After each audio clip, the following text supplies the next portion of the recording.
Bwana Yesu asifiwe. Jina la Bwana libarikiwe.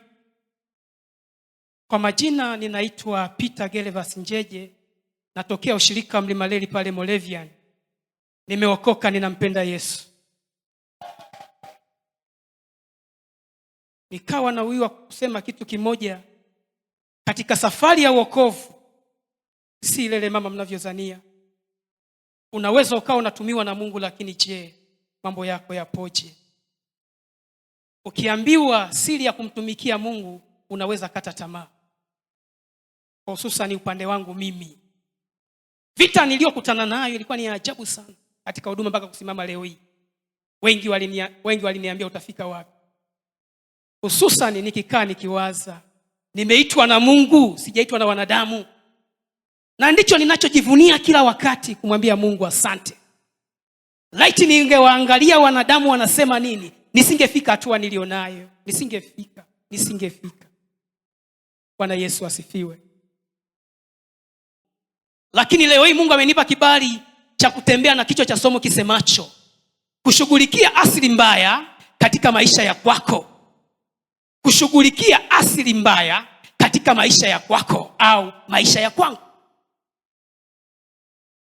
Kushughulikia asili mbaya.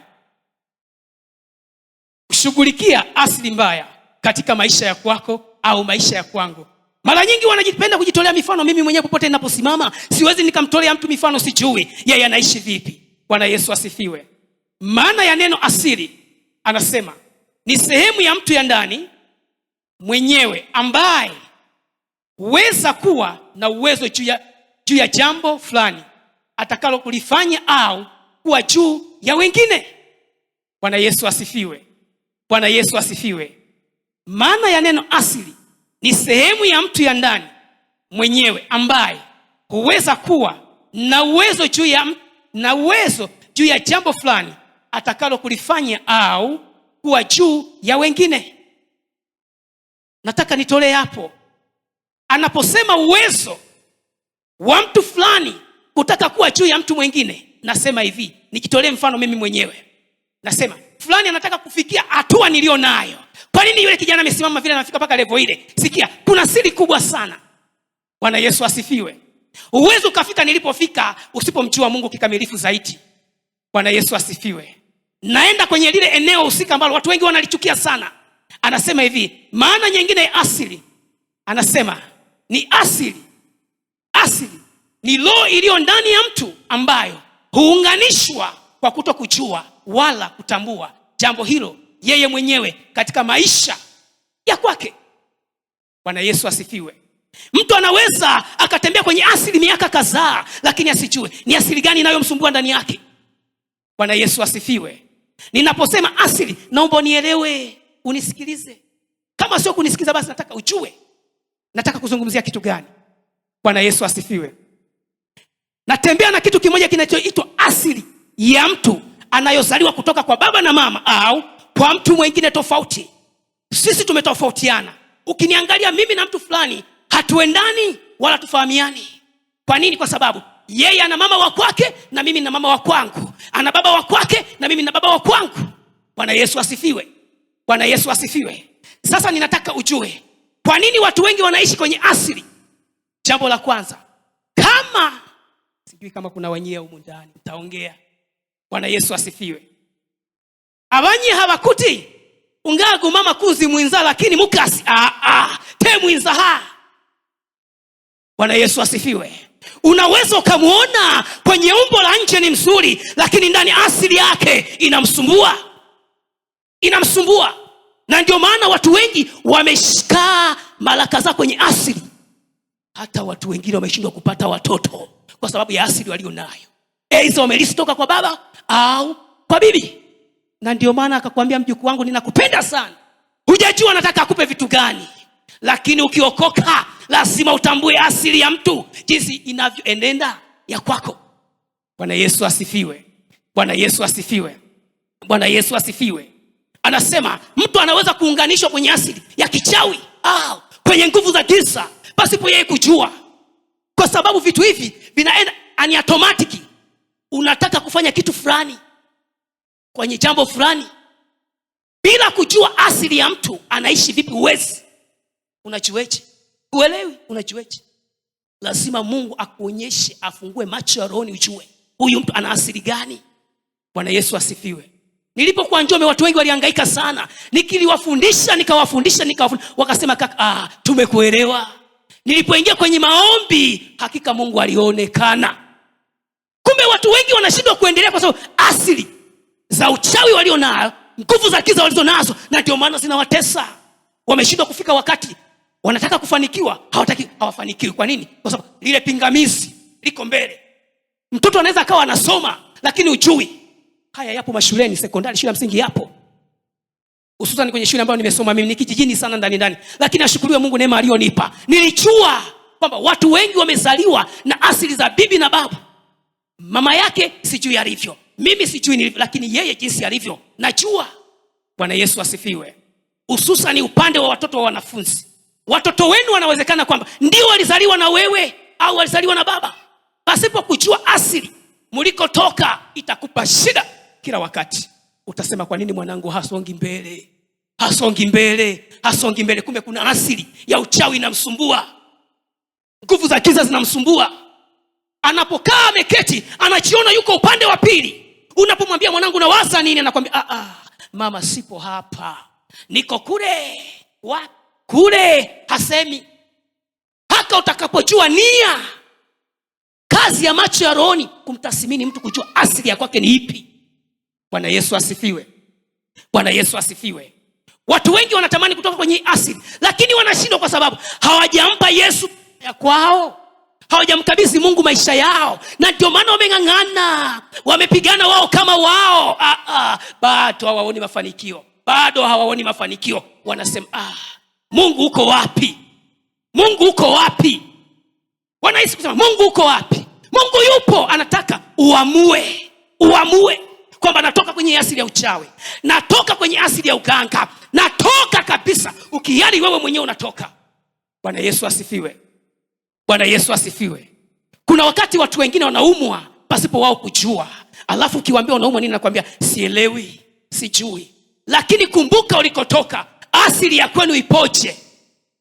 Aidha magonjwa unayoumwa ni asili ya nyumbani kwenu. Umeenda hospitalini umepima, magonjwa hakuna. Rudi nyumbani, angalia asili ya kwenu ipoje. Bwana Yesu asifiwe. Bwana Yesu asifiwe. Nataka uelewe. Ukishaelewa nataka ujue. Tunapoingia kwenye maombi, natamani Mungu asukume nguvu, kila asili ya uchawi iwaachie watu leo. Bwana Yesu asifiwe. Bwana Yesu asifiwe. Bwana Yesu asifiwe. Kuna watu wameifika hatua, wamelizika na hayo maisha wanayoishi. Wamelizika kabisa, wanasema inatosha hapa. Inatosha wapi? Na ndio maana unakuta watu wanakufa pasipo kujijua. Ndio maana nikasema kuna wakati unaweza kumwona dada nje ni mzuri, lakini ndani yake amebeba vitu vya ajabu sana. Paka Mungu akuonyeshe, umtazame kwa macho ya rohoni, sio macho ya nyama, ujue huyu anaendeje. Bwana Yesu asifiwe. Bwana Yesu asifiwe.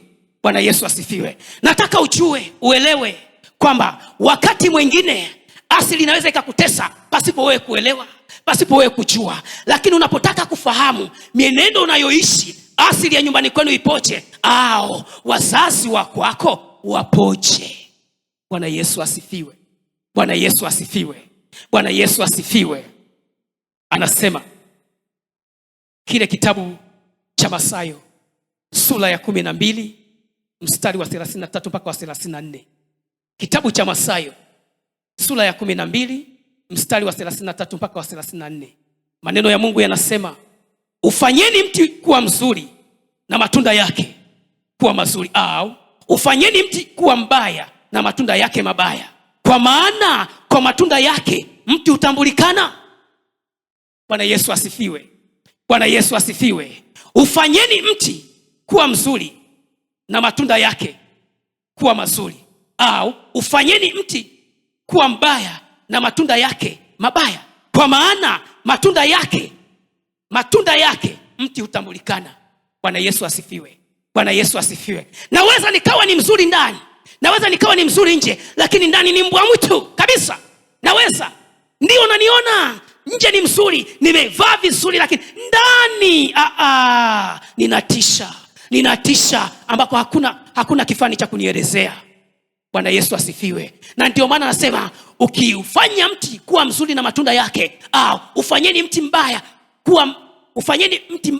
kuwa na matunda yake mabaya. Wakati mwingine asili ya kwako ni mbaya, lakini hujajua unaishughulikiaje hiyo asili ulio nayo. Bwana Yesu asifiwe.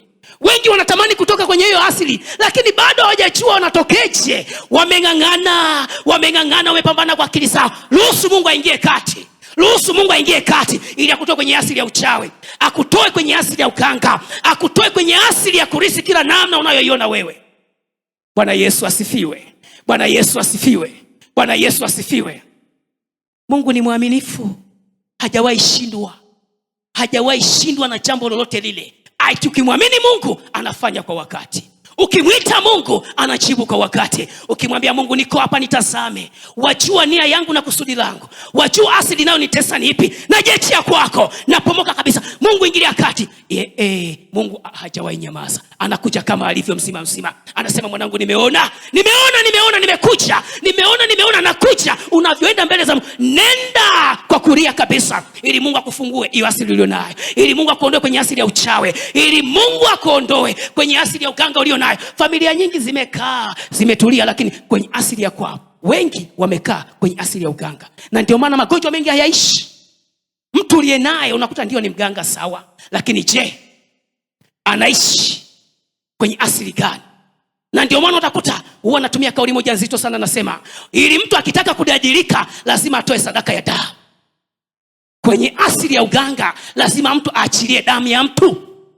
Bwana Yesu asifiwe.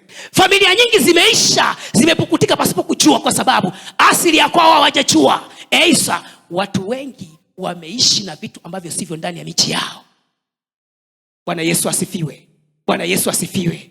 Abanje bakuta abantu bahatenda manabandia kimunyumba, bakupa pangubusu mala kwa mala, eti kusudi eti mtatajirika baadaye. Sikia, mwisho wa siku anakuja anadai damu.